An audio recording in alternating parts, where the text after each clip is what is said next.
débit beau, c'est bien le beau débit de lait. Bobby a mis du lait dans son eau. Et la babette de l'eau dans son lait. Ils ont enfin compris que leurs débits unis font le plus grand, le plus joli des beaux débits.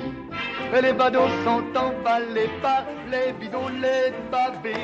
Oui, mais Bobby... Ça, la magnifique chanson de Charles Trenet, écrite, me semble-t-il, par Francis Blanche. Je peux me tromper, mais le beau débit de l'eau et le beau débit de lait, car du lait, on va en parler. Oui. Et grâce à vous, Isabelle Martinet, nous allons rencontrer un couple d'agriculteurs. On en parle beaucoup en ce moment, hein. C'est très compliqué, vrai. Et on les salue, celles et ceux qui nous regardent. C'est compliqué pour les agriculteurs, donc ils ont besoin d'innover, de trouver d'avoir de l'imagination. Exactement. Et ceux dont on va parler, ils ont de l'imagination. Ils ont de l'imagination. On a voulu rendre un coup de chapeau à un couple d'éleveurs tout à fait représentatif de la situation. C'est-à-dire, malheureusement, ils subissent la crise du lait. On les aime bien, on les appuie, on essaie chaque fois qu'on le peut de faire des reportages agricoles. Et on a voulu rendre hommage à leur courage, à leur détermination et à leurs bonnes idées. Pourquoi ? Parce qu'effectivement, quand on est simplement éleveur de vaches laitières, c'est beaucoup de travail et c'est très peu de revenus. Autrement dit, ils ont beaucoup de mal à s'en sortir étant donné le prix du litre de lait. Le cours du lait est extrêmement bas. Donc, ils se sont dit que la meilleure idée, c'était de travailler directement avec le consommateur. Mais seulement, on ne peut pas vendre du lait au consommateur, ça ne vaut pas la peine, ça n'est pas rentable. On n'est plus au temps où on dépose le petit litre de lait sur le perron des maisons, ça n'est plus possible. Donc, ils se sont lancés dans la transformation de leur propre lait. Ils fabriquent du yaourt maison, ça marche extrêmement bien, yaourt aux fruits, yaourt nature. Ils ont suivi une formation, ils ont installé un laboratoire. Évidemment, c'est encore plus de travail et ça marche tellement bien qu'aujourd'hui, eh bien, ils font aussi crème dessert, fromage blanc, etc.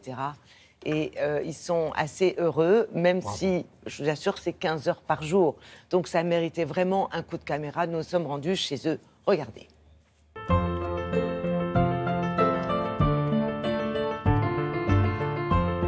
Aujourd'hui, on a 140 à 150 laitières et depuis 2 mois et demi, on s'est lancé à faire la transformation parce qu'à 30 centimes du litre de lait, c'était pas viable.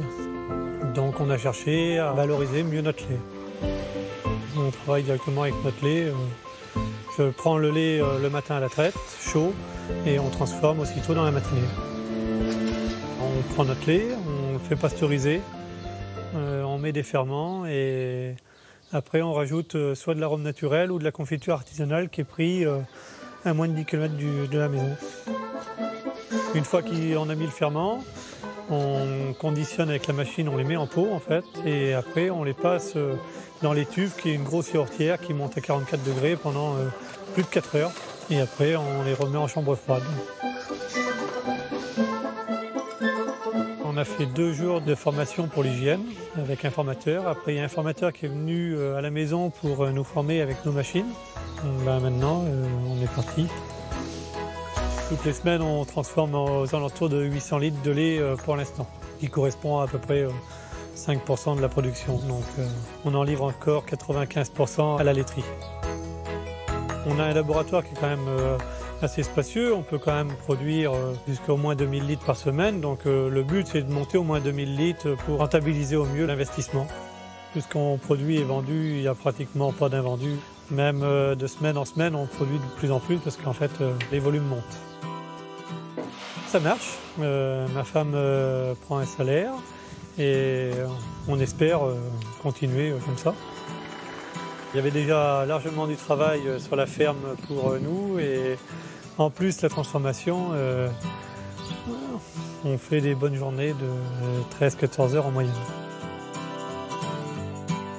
Bon, alors, des bonnes journées, certes, mais un peu plus rentables qu'auparavant, j'imagine. Bien sûr, c'est beaucoup plus rentable pour eux, puisque ça marche très très bien. Ils vendent dans les écoles, sur les marchés, en vente directe à la ferme, et évidemment dans quelques supermarchés, mais locaux, parce que pour l'instant, ils n'ont pas une production possible pour alimenter un distributeur national.